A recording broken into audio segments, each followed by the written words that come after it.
Stop à la précarité menstruelle. Stop à la précarité menstruelle.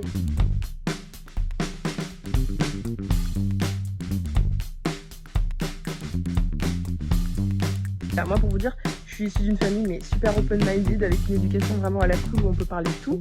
Et on était tellement à un stade où les règles, on n'en parle pas, que moi, quand j'ai eu mes premières règles, je jetais mes serviettes dans les chiottes et je tirais la chasse d'eau. Donc la première fois que j'ai eu mes règles, je me suis retrouvée à boucher les toilettes. Et on a dû déboucher les toilettes et mes parents étaient là, mais attends, mais quoi, mais t'as tiré tes serviettes, t'as jeté tes serviettes dans les chiottes. Et j'étais là, bah ouais.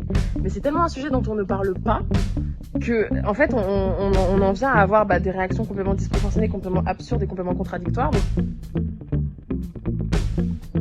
moi, j'ai réalisé que la précarité menstruelle, quand je m'en suis rendu compte, en parlant avec des étudiantes, que à chaque fois dans le mois, il y avait des moments où elles choisissaient entre des paquets de pâtes ou un paquet de tampons.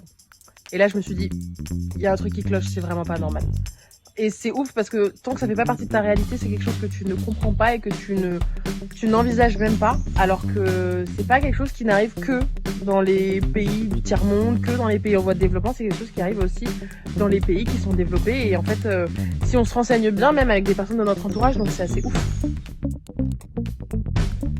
Donc il y a vraiment un sujet à complètement détabouiser et je pense qu'il faut vraiment faire preuve de... faut vraiment pas laisser passer. On peut pas laisser passer toutes ces injonctions et toutes ces espèces d'arguments pour critiquer le fait qu'on ne devrait pas montrer du sang de règles. Donc voilà, mon petit coup de gueule de la journée pour parler des règles. Donc en fait, très sincèrement, montrez vos tampons, montrez vos serviettes, montrez vos culottes, montrez vos cups sans aucun souci. Et je pense qu'on aura réussi à faire tout ça quand déjà on aura plus besoin à un moment donné de ce genre d'initiative et de ce genre de personnes qui vont dire écoutez, il y a encore tellement de taf que qu'est-ce que tu as à dire par rapport à ce sujet là. Il faudrait que ça soit un non-sujet au même titre que le pipi, que le caca, que la morve. Il faudrait que ça soit un non-sujet et il faudrait surtout que quand on voit du sang de règle, en fait ça procure zéro réaction quoi. Ça soit un non-sujet genre ouais du sang de règle, ouais ok cool, ensuite. Et on n'y est pas encore. Donc en attendant, montrez ce sang.